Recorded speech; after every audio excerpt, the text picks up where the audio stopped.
자, 그래서 오늘은 경우의 수의 전반적인 내용만 설명을 좀 하고 마무리를 지을 것 같습니다. 경우의 수 피세요. 자, 경우의 수 내용은 제대로 배우면 다 맞출 수 있습니다. 결국에는 경우의 수가 어디서 갈리냐, 어디서 이제 실력차가 생기냐 했을 때 선생님 개인적인 생각은 케이스 분류하는 데서 생겨. 그러니까 케이스를 정확하게 분류할 수 있는 사람은 문제를 잘 풉니다. 케이스를 정확하게 분류한다는 건 빠짐없이 중복 없이를 셀 수 안다는 거야. 그러면 빠짐없이를 잘해야 되고 중복 없이도 잘해야 돼. 그게 결국엔 배반 사건에 대한 감을 잡는 게 중요한 거야. 아직 여러분은 배반 사건이 이제 뭔지 잘 모를 수 있죠. 그래서 배반 사건이 뭔지 이런 것들 하나하나 진짜 하나하나 잘 배워야 돼. 물론 너희들은 이과니까 확률과 통계를 배우지 않겠죠. 그치? 그렇기 때문에 여기를 조금 이번에 확실히 딱 배우고 털고 넘어가면 되는 거긴 해. 문과 애들은 엄청 중요하겠지만. 그래서 내가 너무 필요 이상의 그러한 개념을 여러분한테 강조할 수는 없지만 그래도 기본적인 표현들을 알아야 한다. 자, 먼저 예시를 돕기 위해 옆에 빈 공간에다 이걸 한번 적어보세요. 학교, 집, 터미널.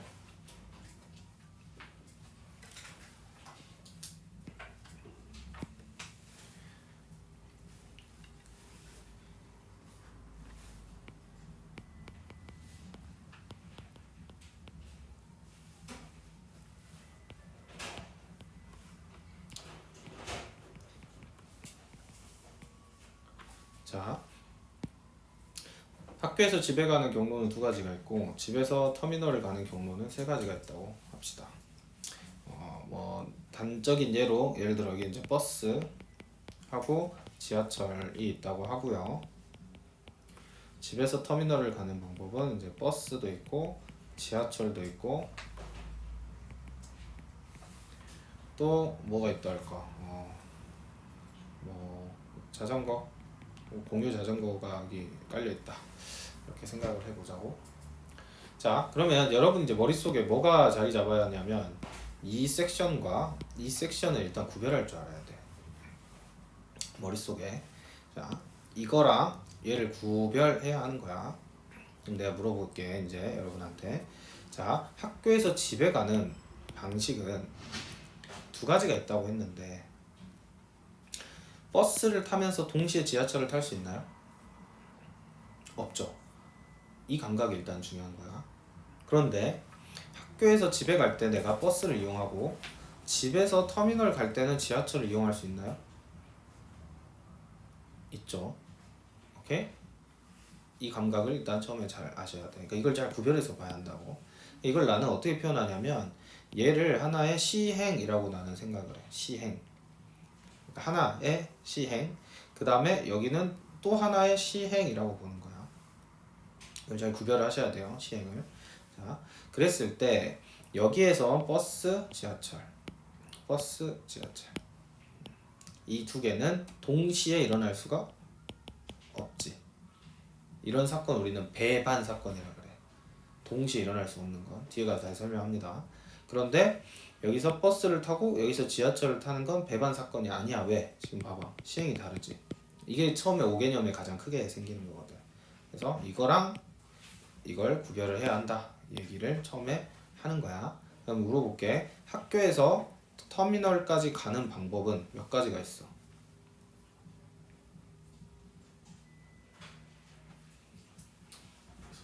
6개.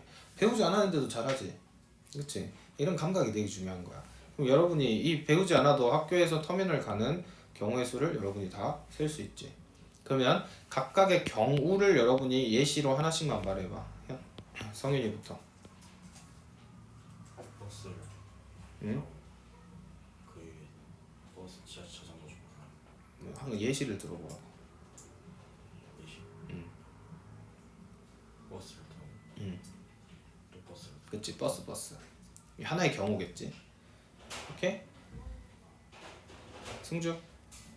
버스 타고 응. 지하철 그렇지. 이것도 하나의 경우겠지.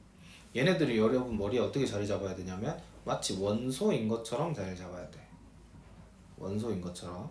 오케이? 자, 그러면 원소가 총 몇 개야? 6개인 거지. 오케이? 시행은 총 몇 개야? 2개인 거고. 그러면 학교에서 집에 가는 경우는 몇 가지야?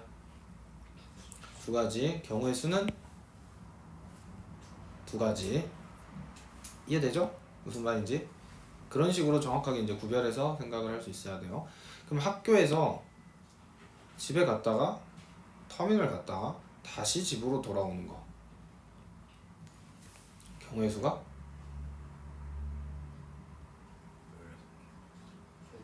18개.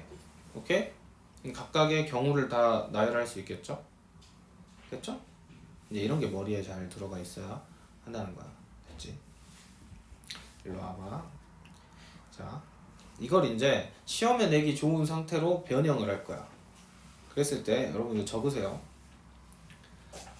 색깔 펜을 구별해서 적어도 좋고 그냥 적어도 좋습니다. 주사위를 2번 던질 거야. 빨간 주사위를 던질 거고 파란 주사위를 던질 겁니다.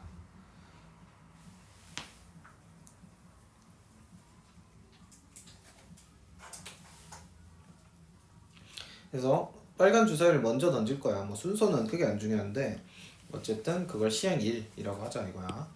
그다음 파란 주사위를 던지는 걸 시행 2라고 합시다. 이제 앞에서 한번 봤으니까 이제 대화가 통하겠지. 그럼 총 36가지의 경우의 수가 발생을 하겠지. 그렇죠? 그래서 대표적인 거 하나 골라보면 빨간 거 3이 나오고 파란 거 2가 나온 경우입니다. 얘를 이렇게 집합으로 나타낼 수 있다는 거죠. 네, 집합으로 나타내보면 전체 경우의 수 지금 이렇게 경우의 수는 해놓고 처음엔 11, 12, 13 이렇게 갈 것이고 21, 22, 23, 24 이렇게 갈 것이고 마지막에 61, 62 해서 66까지 총 36개. 집합으로 다 표현이 가능해야 돼. 그럼 자 여러분한테 경우의 수를 구하세요 라고 하는 건 당연히 이걸 구하라고 하는 거겠지. 이걸. 오케이? 자, 근데 이거는 전체적인 경우의 수고 실제 우리가 이제 구하라고 할 때 사건이란 개념이 있어. 사건. 이 사건이란 건 뭐냐면 내가 또는 출제자가 명명한 특정 조건을 만족하는 걸 사건이라 그래. 여러분은 이제 이게 키워드고 키워드에 따른 솔루션을 이렇게 표시를 해놔야 합니다.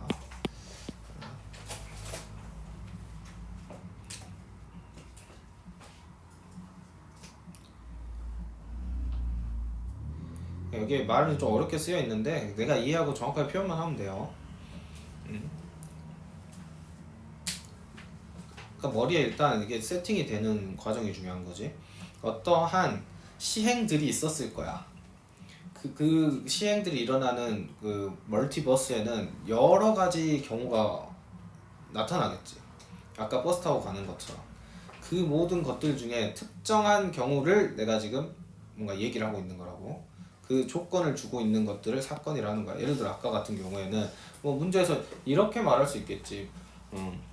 바퀴가 4개 이상 달린 이동수단만을 이용하는 경우의 수. 이렇게 문제를 낼 수 있다는 거지. 그러면 이 수많은 경우들 중에 내가 원하는 그 사건의 원소의 개수를 구하는 거다. 이렇게 머리에 세팅을 하면 되는 거야. 됐죠? 그래서 경우의 수는 그냥 앞에서 우리가 집합의 원소의 개수라고 생각하시면 돼요. 그럼 다시 이제 와봐 일로. 자, 사건 A라고 명명하고 사건 A든 B든 안 중요해. 근데 그거의 조건을 뭐라고 달아? 모두 홀수가 나온다 라고 조건을 달 수 있겠지. 그럼 여러분 머릿속에서는 지금 전체 집합 중에서 이 조건을 만족시키는 이 조건 제시법에 합당한 집합이 이렇게 모여 들어와야겠죠. A로. 최소한의 것은 적으면서 들으시고 물론 이제 내가 이걸 올려주긴 할 겁니다만 오늘 내가 완벽하게 다 적어오진 못해가지고 일단 이해가 우선이다 싶은 사람 이해를 먼저 하세요. 올려는 줄 겁니다. 애초에는 적으면서 들으면 좋긴 해. 다 적지 못해도 좋다 이거야. 그러니까 적느라고 이해를 포기하지 마라 이 정도 의미입니다. 그랬을 때 2번 다 홀수가 되게 하는 사건들만 모으면 이렇게 되겠지. 경우들을 다 이렇게 찾을 수 있을 것이고 그때 A의 경우의 수는 이렇게 표현한다는 거야. 오케이? 일단 이게 머리에 있어야 돼. 그래야 선생님이 추가적으로 얘를 어떻게 이제 해석하는지 그 툴을 알려줬을 때 그걸 적용할 수 있겠죠. 자, 그 다음에 이건 선생님 적다 말하는데 여러분이 해보세요. 사건 B.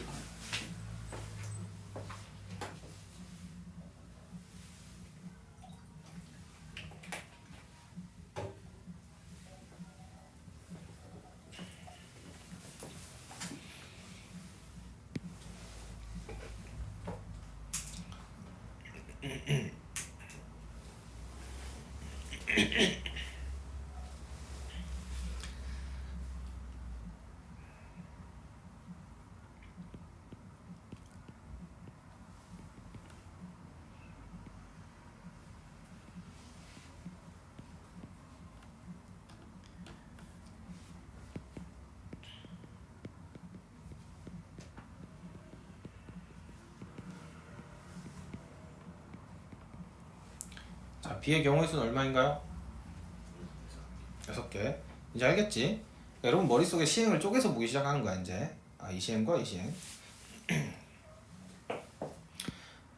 그러면 이제 그 다음에 이제 여러분이 생각해야 되는 건 별게 아닙니다. 이제 어떻게 흘러가느냐.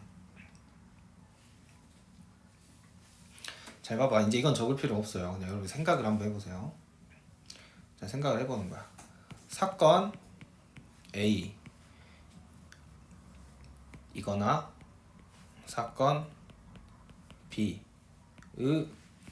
경우의 수를 구해보세요. 재판 명제가 중요한 이유지.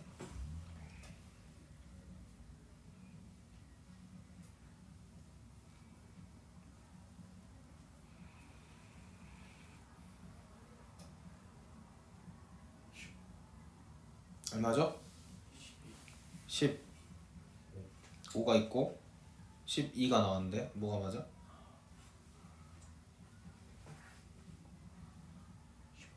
15? 어떻게 15가 나와? 둘이 조심하고 있어요. 이제 집합적으로 사고하라니까 이제 하는 거지. 그래서 얘는 결국에 어떻게 말하는 거야? 이걸 나한테 요구하는 건가요? 이건 하니까 이거 맞죠? 그럼 얘를 우리 보통 어떻게 합니까? 이거 더하기 이렇게 보고 빼주는 거지. 그쵸? 그러면서 여러분이 생각을 하는 거야. 얘랑 얘를 동시에 만족하는 애가 있나? 불가능하지. 얘 때문에. 얘는 여기가 짝수니까. 얘가 0이죠. 됐나요? 이런 사건을 뭐라고 하는 거야? 이렇게 얘가 공집합인 사건을 우리가 A가 B가 서로소인 사건을 교과서엔 없지만 배반 사건이라고 우리가 할 거라 이거야. 됐나요? 배반 사건까지 잘 챙겨두시면 되고. 자, 그럼 봐봐. 여기서 사건 A를 보면 두 번 다 홀수지. 두 번 다 홀수야. 그럼 이 두 번 다 홀수라고 했을 때 얘가 엄밀한 경우로 여러분이 생각하면 어떻게 하냐면 시행 1과 시행 2로 쪼개서 시행 1이 홀수 이거나야 이면서야.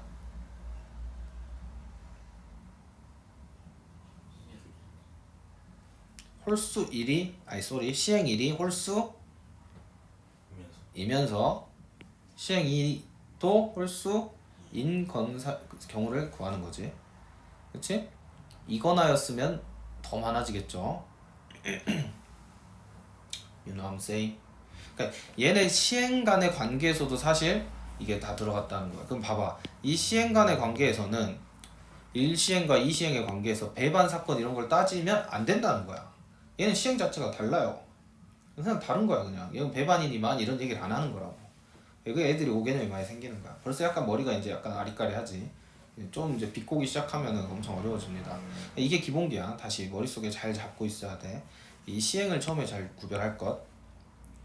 그리고 사건이라는 건 내가 원하는 어떠한 케이스를 말하는 거고 그 이벤트를 말하는 거고 이 이벤트에 해당하는 각각의 케이스 그리고 우리는 number of the cases를 구하는 거라고. 됐지? 이게 기본이야. 생 기본. 이것도 모르고 푼 애들이 많아. 야, 이걸 봐봐. 주사위를 한 개 던질 때 홀수의 눈이 나오는 경우라고 했을 때 여러분 머릿속에 주사위 한 개를 던졌을 때는 총 6개의 원소가 있는데 그 중에 이걸 만족하는 사건은 뭐고 그래서 경우의 수는 3가지다 라고 대답을 할 수 있어야 한다는 거지. 됐죠? 그 다음에 이제 합의 법칙으로 넘어갑니다. 여기서부터는 이제 선생님이 형광펜을 못 쳐왔는데 보면서 같이 합시다. 자, 합의 법칙은 방금 얘기를 한 거예요. 방금 얘기한 것에 곁들여서 보면 돼. 일단은 선생님이 칠하라고 한 것만 칠하세요. 자, 먼저 합의 법칙 칠하시고,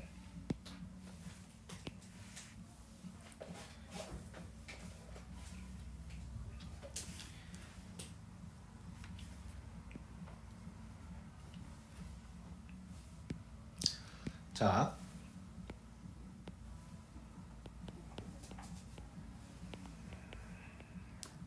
이렇게 되겠죠. 펜으로 적어 놓으세요.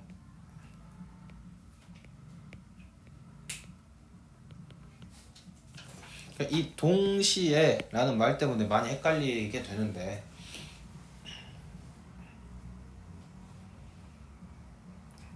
동시란 말을 크게 신경 안 쓰는 게 좋아. 그래서 그냥 자꾸 동시에라고 하면 우리가 머릿속에서 same time이 떠올라. 그래서 뭐 simultaneously 그런 의미가 아니야. synchronized 이런 느낌이 아니야. 이거는. 그러니까 이걸 좀 집합적으로 생각을 하는 게 좋다는 거야. 이게 동시에가 나중에 가면 고배 법칙 여기 아래 고배 법칙 보면 이때 봐봐 동시에 일어난다. 이게 같은 시간에 일어난다는 의미가 아니라는 거야. 이게 헷갈리면 안 돼. 아까 말했지. 이게 학교에서 터미널 가는 게 갈 때 처음에도 버스 타고 그 다음에도 버스 타고 동시에 일어나지 않다 이렇게 생각할 수 있잖아. 근데 고배 법칙에서는 이게 성립한다라고 보는 거거든. same time이 아니라고. 그러니까 말하면 할수록 헷갈려지는데 어쨌든 동시란 말 때문에 힘들어하지 마라. 그래서 이게 형광펜이겠죠. 지금은 여러분이 쓴 번지니까 그냥 글씨만 써놓고 넘어가면 되겠습니다. 그래서 이런 걸 뭐라고 한다? 뭐라고 한다? 배반 사건이라고 한다.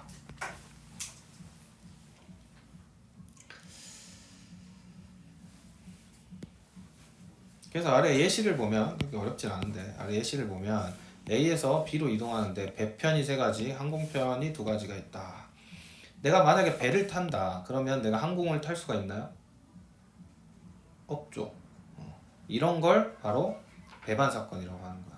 내가 전남고에 다닌다. 그럼 문성고를 다닐 수가 없죠. 이런 게 배반 사건이에요. 오케이? 근데 내가 광덕 중학교를 다니고 그 다음에 문성고를 갈 수는 있잖아. 그치? 동시에 가는 거야? 동시에 만족한다. 이게 세임 타임이야? 아니지. 근데 그 2가지 조건을 동시에 만족한다. 그러니까 이면서의 느낌이다. 라는 걸 잘 알아두셔. 그러니까 합법칙은 우리가 집합에서 배웠던 거랑 똑같은데 아무데나 쓰는 게 아니라 배반 사건일 때만 씁니다를 기억하는 게 중요한 거예요. 오케이? 배반 사건일 때. 그럼 배반 사건이 아닐 때는 어떻게 해야 돼? 내가 합법칙을 쓰고 싶으면 교집합을 빼줘야겠지. 교집합을 빼줘야 한다는 거야. 오케이? 합집합은 다음과 같습니다. 그래서 뭐 또는 이거나 사용합니다. 이런 거 말 안 해도 되겠죠. 나랑 많이 했으니까. 근데 또는 이거나 사용하긴 하는데 엄밀히 말했을 때는 이게 배반 사건일 때만 쓰는 겁니다. 자, 고배 법칙. 이런 법칙들이 중요해. 굉장히 중요해.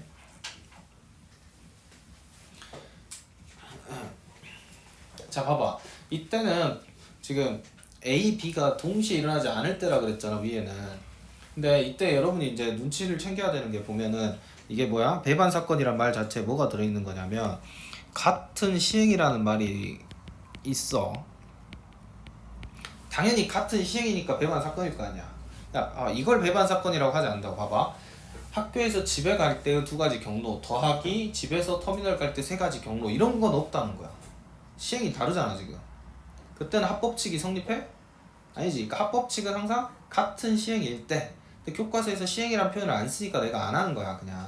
여러분은 감각적으로 알아야 된다고. 합법칙이라는 건 같은 시행 안에서만 쓰는 거구나.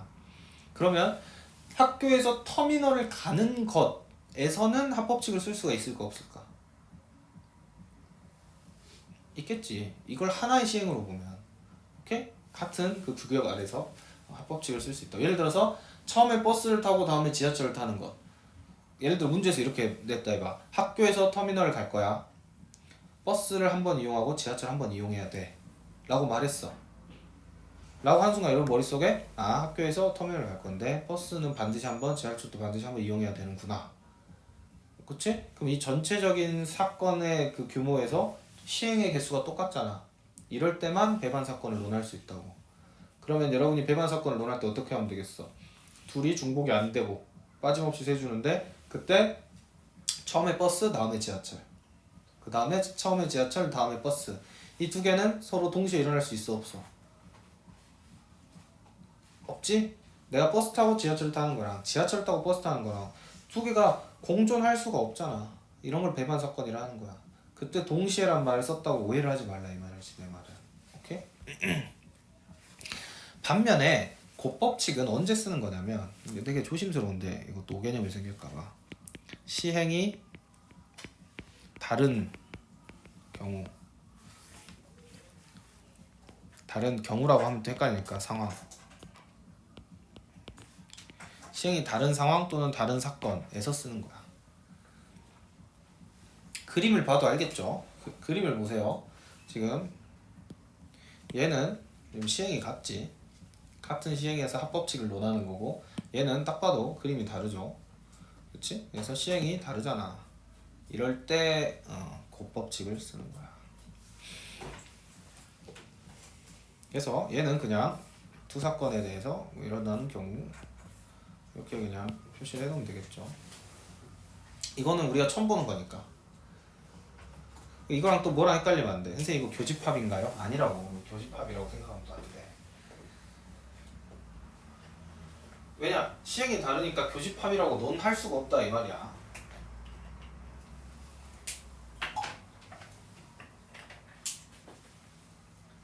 교집합은 시행이 같은 상황에서만 논하는 겁니다. 이건 뭐 교집합이냐 아니야 이런 거 없어. 그냥 처음 배우는 거야 얘는. 곱법칙이란 건 이런 겁니다. 그래서 곱법칙을 할 때 배반 사건인가요? 이런 걸 묻는 건 어리석은 거야. 근데 옛날에 이제 우리 확통이들 엄청 물어봐요. 기본이 안 돼 있는 거지. 그래서 이제 문제에서 뭐 그리고 동시에 이런 게 있으면 고배법칙 이용한다. 위험합니다. 이렇게 생각하면. 두 사건이 잇따라 일어나는 경우에 성립한다. 뭐 세 사건에도 성립한다. 뭐 좋아. 근데 위험하다. 이렇게만 생각하면 안 되고 다시 이 개념을 잘 머릿속에 숙지를 해라. 그래서 이렇게 일어나는 거랑 이렇게 일어나는 사건을 당연히 곱해야겠다. 이렇게 생각하는 거야. 그러니까 엄연히 다른 두 사건을 곱하는 겁니다. 이건. 뭐 문제를 풀어봐야 알겠지. 무슨 말인지. 자, 2번. 개념 체크 2번. 풀어보세요.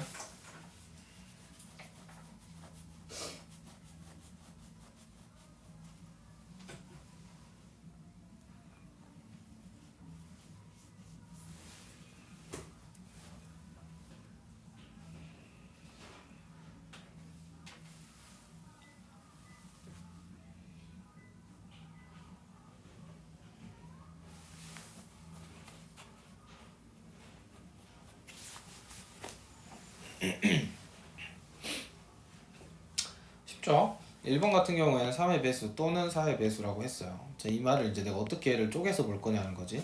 얘를 사건 A라고 보고 얘를 사건 B라고 보겠어. 또는 이거나. 그러니까 여기는 합집합을 구해줘. 합법칙을 써라. 근데 이제 교집합 항상 배받는 사건인지 확인하는 건데 3의 배수랑 4의 배수는 당연히 12의 배수라는 녀석을 생각을 해야 될 텐데 1부터 10까지라 했으니까 배반 사건이죠. 배반 사건이니까 우리가 그냥 더해줄 수 있다. 그래서 3 더하기 2 이렇게 풀어주면 된다 이 말이에요. 아래가 이제 구별을 해야 되는 거지. 5의 배수 또는 홀수라고 했을 때 5의 배수이면서 홀수인 애가 있나요? 있죠. 5가 있잖아. 그러니까 이때는 5의 배수 2개, 홀수 5개인데 빼기 2를 해줘야 한다는 거야. 배반 사건이 아니니까 이걸 염두하고 공부를 하셔야 합니다. 자, 3번 5종류의 햄버거와 3종류의 탄산음료 중 한 개씩 구매하는 방법을 구하시오. 시행이 몇 가지예요? 두 가지지. 햄버거 사는 시행, 음료 사는 시행. 서로 다른 시행인 상황이잖아. 이럴 때는 곱배 법칙을 사용한다 이거야. 15. 어렵지 않죠? 어렵지 않은데 이게 나중에 쌓이면 어려워지는 거야. 쌓이면. 그래서 넘어가서 필수예제 1번을 보시면 서로 다른 두 개의 주사위를 동시에 던질 때 라는 말을 볼 때 여러분은 머릿속에 시행이 몇 개다? 두 개다. 그 시행의 앞뒤가 중요하진 않아. 어쨌든 두 개다 하는 거야. 그리고 이때 나오는 두 눈에 선생님이 왜 아까 빨간 주사위, 파란 주사위라고 하냐면 잘 보면 2, 6과 6, 2를 구별하고 있죠. 그치? 2, 6과 6, 2를 구별하고 있어요. 그러니까 서로 다르게 보라 이거야 이것도. 그러니까 이 두 개의 주사위를 하나씩 던졌다라고 생각을 해줘야 얼추 맞아. 먼저 던진 거, 나중에 던진 거. 두 개를 동시에 던지면 우리가 구별이 안 가잖아. 6이랑 2, 6이. 이거 엄밀히 잘 봐야 돼. 약간 친절하지 않아 이런 부분에서는. 자, 서로 다른 두 개 동시에 던질 때 이게 세임 타임이 아니라고 내가 누차 말하지만 자꾸 헷갈리니까 빨간 주사위, 파란 주사위 이렇게 생각하라 이거야. 나오는 두 눈의 수의 합이 4의 배수 또는 5의 배수인 경우라고 했어요. 4의 배수 또는 5의 배수인 경우. 배반 사건이야? 얼른 생각해봐. 배반 사건이야?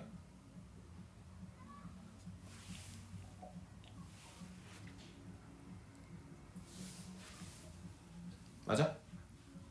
확실해? 두 눈의 합이 4의 배수이면서 5의 배수일 수는 없는 거야? 그치? 맥스가 12니까 생각을 해줘야지. 12면체 주사위였다. 그럼 얘기가 달라지는 거야. 그치? 배반 사건이니까 속 편하게 구해갖고 더해주면 되겠죠. 됐어요? 이때도 생각을 잘해야 된다고. 4의 배수 또는 5의 배수이다. 그럼 봐. 어려운 문제는 반드시 여러분이 케이스 분류를 하게 돼. 케이스 분류. 쉽게 그냥 공짜로 못 간다고. 케이스 분류라는 건 뭐냐면 배반 사건을 쪼개는 걸 케이스 분류라 그래. 헷갈리면 안 되는 게 4의 배수, 5의 배수가 배반 사건인 거랑 별개로 이 전체를 만족하는 그 사건을 또 배반 사건으로 쪼갤 수 있다는 거야. 어떻게 하는 거야? 자, 두 눈의 수의 합이 4의 배수 또는 5의 배수인 경우라 했잖아. 그러면 4의 배수인 경우를 구하고 5의 배수인 경우를 구한 다음에 더해야겠지. 맞아? 그러면 4의 배수인 경우는 4, 8, 12지? 이상 있어 없어? 없지. 지금 내가 4, 8, 12로 나눴잖아. 이게 다 배반 사건이야. 더해서 4인 거랑 더해서 8인 거랑 동시에 일어날 수 있나? 없지. 오케이? 그러니까 내가 문제를 계속 쪼개고 있잖아. 그러니까 이 쪼개는 과정에서의 논리가 정확하지 않으면 나중에 이상한 소리 한다고. 다시 봐. 4의 배수 또는 5의 배수는 서로가 배반 사건이니까 각각의 경우의 수를 구해서 더해줄 거야. 그럼 이제 4의 배수의 경우의 수를 구하자. 근데 4의 배수의 경우의 수를 내가 그냥 어떻게 구해? 여기서도 경우의 수를 뭐 해야 돼? 케이스 분류를 해야 된다는 거야. 이때도 다 배반 사건이라고. 오케이? 그러니까 달리 말해. 나는 이제 말로 씹을게. 자, 이걸 달리 말하면 어떻게 생각을 해야 돼? 이 문제는 두 문의 수의 합이 4이거나 8이거나 12이거나 5이거나 10 이 말이라고. 그치? 싹 다 배반 사건이고 얘를 그냥 4의 배수 이렇게 표현을 하는 거야. 얘는 5의 배수인 거지. 돼? 그러니까 난 각각을 다 구해갖고 뭐 하면 되겠어? 합의 법칙 더해버리면 되겠지? 자, 문제가 어렵게 나오는 상황 상상을 해봐. 배반 사건이 아니게 만들 수 있잖아. 하나 정도 겹치게. 얼마든지 가능하지. 그러지 않겠어? 3의 배수 이렇게 해버리면 되잖아. 여기는 3, 6, 9, 12가 걸리지? 그치? 3의 배수라고 해놓고 문제를 풀으라고 하면 이제는 어떻게 되는 거야? 12는 한번 빼줘야 되는 거고, 그런데 각각의 4의 배수, 3의 배수 구할 때 4의 배수에서 4, 8, 12는 배반 사건이고 3의 배수에서 3, 6, 9, 12는 또 배반 사건이라고. 오케이? 정확하게 머릿속에서 뜯어가지고 계산을 할 줄 알아야 돼. 네? 이렇게 안 가르쳐준다 아무도. 나는 들어본 적이 없어.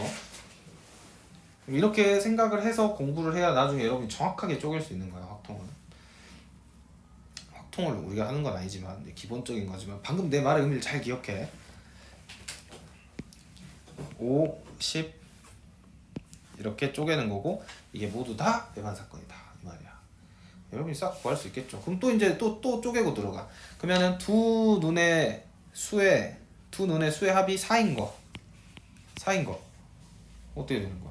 여러분이 또 경우의 수를 여러분이 빠짐없이 중복 없이 구해야 되는 거야. 그때 빠짐없이 중복 없이 구할 때는 항상 사전식으로 구합니다. 사전식. 우리가 사전 찾을 때 그러니까 여기는 1 더하기 3 이게 사전이지. 그 다음에 1은 끝났죠. 2 더하기 2 끝났죠. 3 더하기 1 이렇게 사전식으로 찾는 거야. 8도 할 줄 알겠지? 12도 할 줄 알겠죠? 이렇게 해서 직접 구해주는 겁니다. 됐어요? 1-1번 풀어보세요.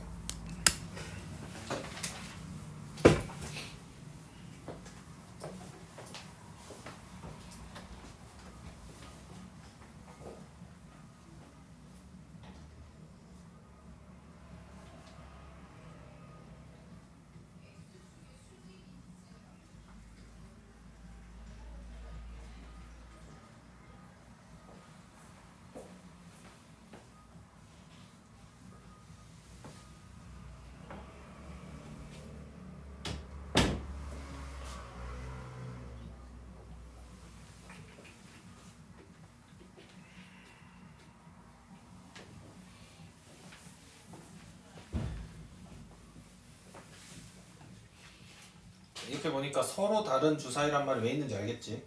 시행을 구별하는 거야. 이 말 자체가.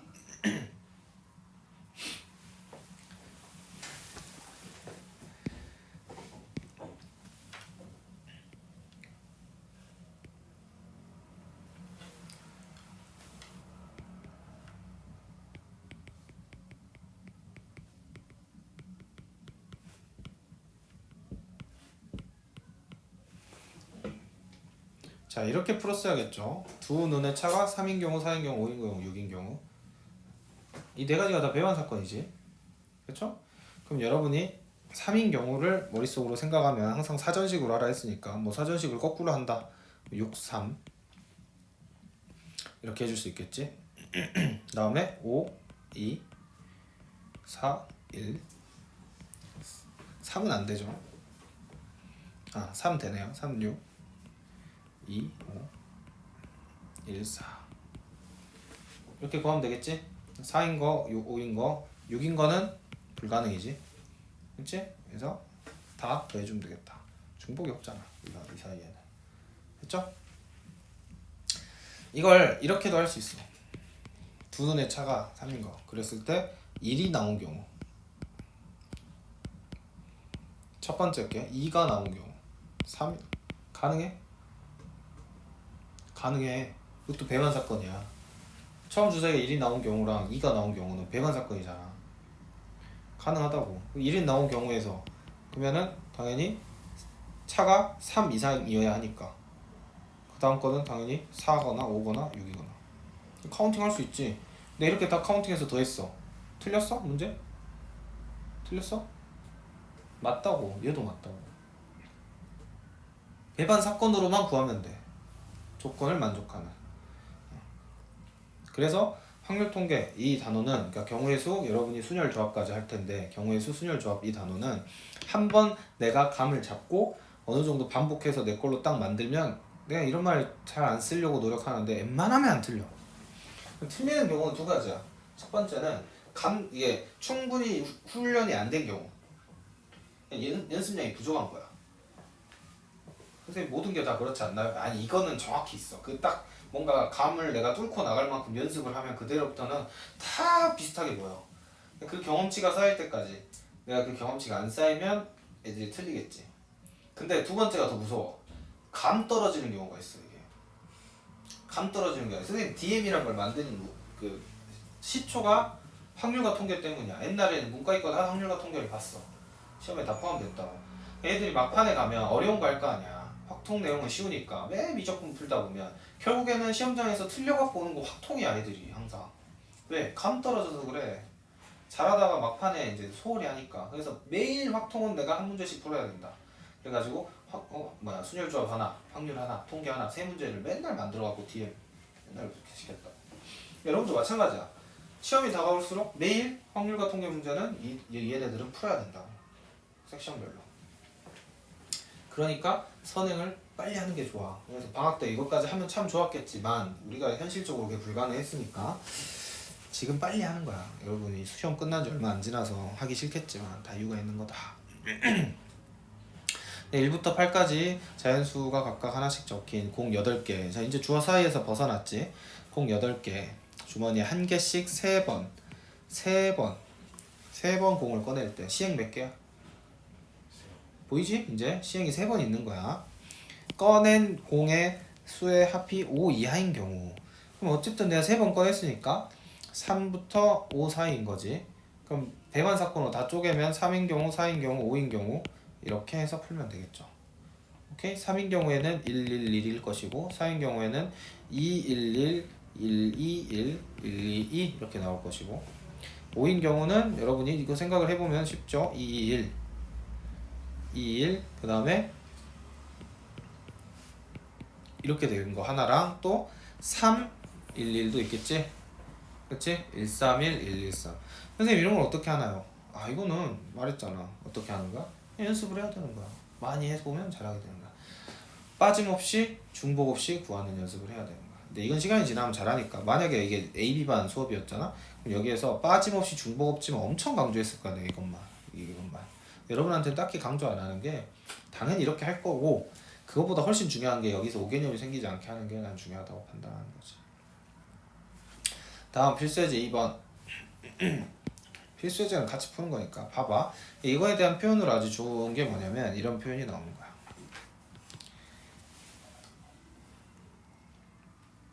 이걸 어떻게 생각하면 되냐면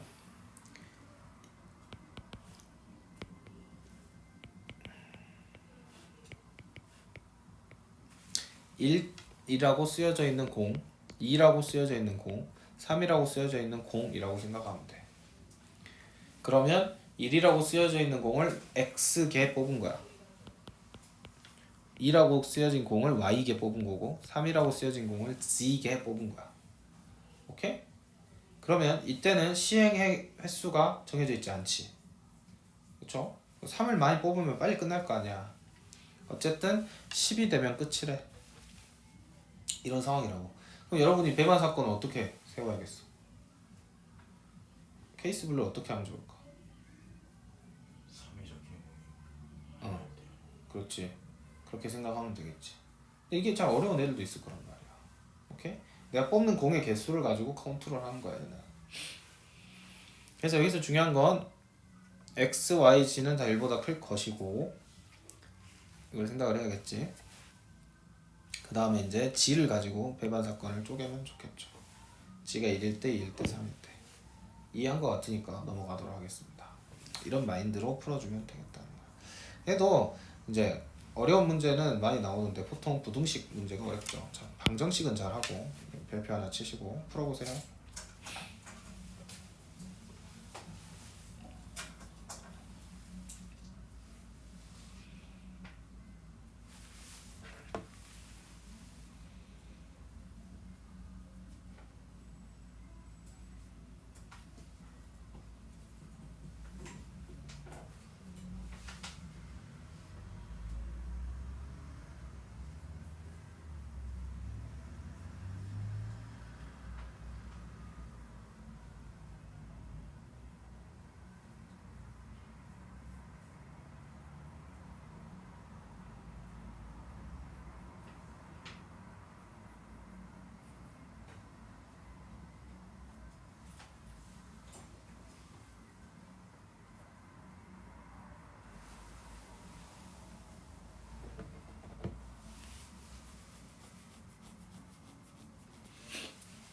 자 보시면 풀었어?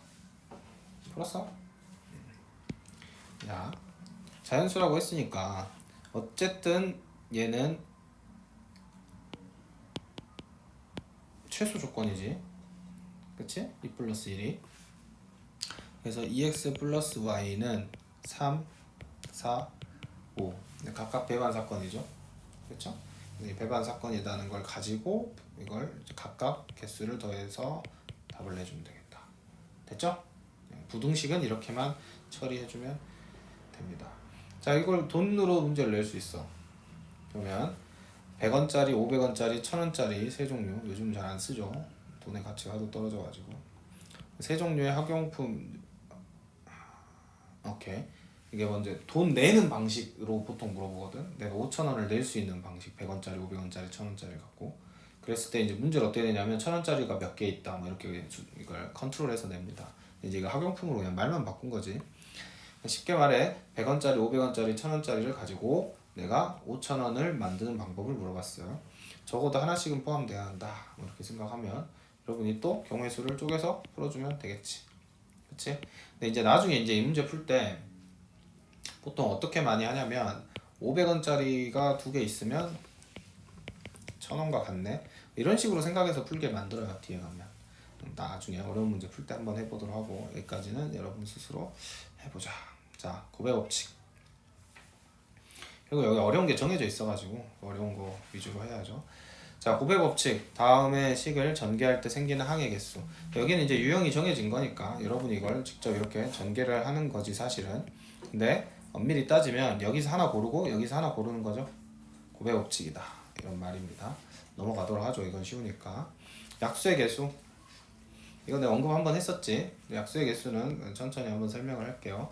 약수의 개수라 하면 우리가 여기 72로 합시다. 72 같은 경우에는 소인수 분해를 해보면 2의 3, 3의 제곱입니다. 그럼 내가 얘를 약수를 가지고 우리가 보통 만들 때 1하고 72 뭐 이런 식으로 하잖아. 2하고 36, 3하고 27, 아니지,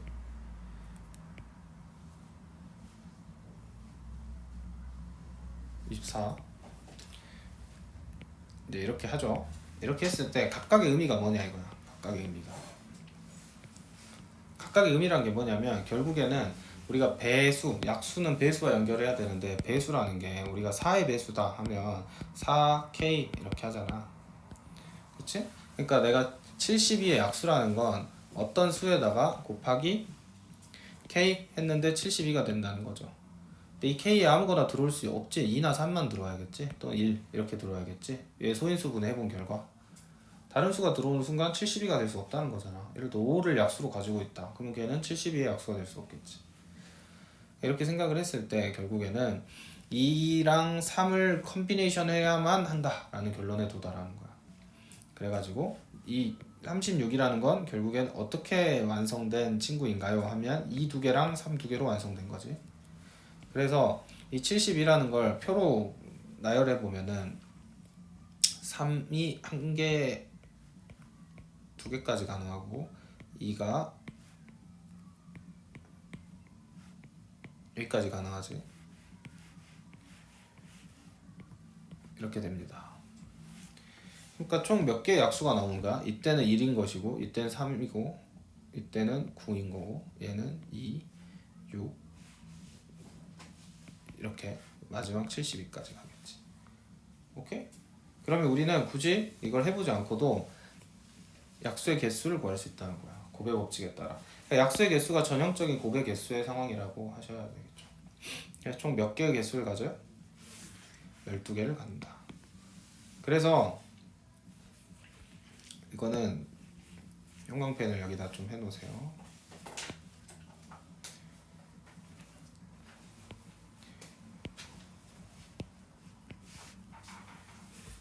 이렇게 되는 겁니다. 소인수 분해를 해놓고 나오는 애들을 각각의 지수에다 플러스 1씩 해가지고 곱해주면 되겠습니다. 지금은 소인수 분해했을 때 소인수가 2개밖에 없는데 3개일 수도 있고 뭐 4개일 수도 있겠죠. 예를 들어서 2, 3, 5, 7 뭐 이렇게 될 수도 있겠지. 그럴 때 다 부배 법칙으로 표현을 해주는 겁니다. 이 약수의 개수 구하는 건 이렇게 하는 거고, 그 다음에 또 한 가지 생각을 해보면 곱만 구하는 게 아니라 이 약수의 합도 물어봐. 약수의 합도. 그럼 내가 이걸 다 더하고 싶다는 거거든. 이렇게. 그럼 잘 생각을 해봐. 내가 결국에는 이걸 다 더한다는 건 이 면적을 구하는 거랑 같잖아. 그치? 그러니까 이건 어떻게 하면 돼? 이렇게 해서 곱해주면 되는 거야. 이렇게 해서 다 곱해주면 된다. 약수의 합까지 구할 수 있습니다. 그러니까 여기다 굳이 보태자면, 근데 이거는 여기는 다 쓸 수가 없어. 이걸 쓰면 더 이상해져가지고 약수의 합을 구해봐 하면 얘 0, 얘 1, 얘 2는 3까지 가고 3에 0, 3에 1, 3에 1 이렇게 해주면 되겠죠. 그럼 실제 모든 애들을 다 구할 수 있는 거니까. 오케이? 이건 뭐 중학교 때도 많이 하니까 이렇게 하는 겁니다. 여기는 약수의 합을 구하라고까지는 안 나왔네요. 할 수 있겠죠? 문제를 풀어보시고. 그럼 결국엔 시험에 나오는 거는 6번이랑 7번이랑 여기엔 없는데 그 최단거리 문제 총 3개가 시험에 나옵니다. 최단거리 문제 어디 있을까? 19번 이런 거 최단거리 문제. 여긴 좀 문제가 부족해. 더 풀어야 돼요. 이거 갖고 택도 없고 정석에 있는 어려운 문제들도 보긴 해야 합니다. 그래서 도로망의 수 문제는 이거는 그냥 공짜로 맞추라고 주는 문제니까 A에서 C로 가래. 그럼 여러분이 A에서 지금 C로 가는 방법은 B를 통하는 거랑 D를 통하는 거겠지? 최단 거리이긴 하지만 그렇게 했을 때 배반사건을 둘로 쪼갭니다. A, B, C. 뭔가 다 IQ 문제 같지? 이렇게. 나머지는 고배 법칙으로 해주면 되겠죠. 이거 어렵지 않으니까 여러분이 해보시고. 이거 어렵게 내면 또 어려우니까 이제 그때 가서 고민하기로 하고. 색칠 문제.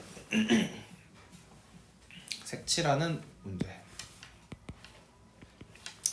색칠하는 방법의 수 문제. 이게 좀 까다롭습니다. 시간 안에 할 수 있을까?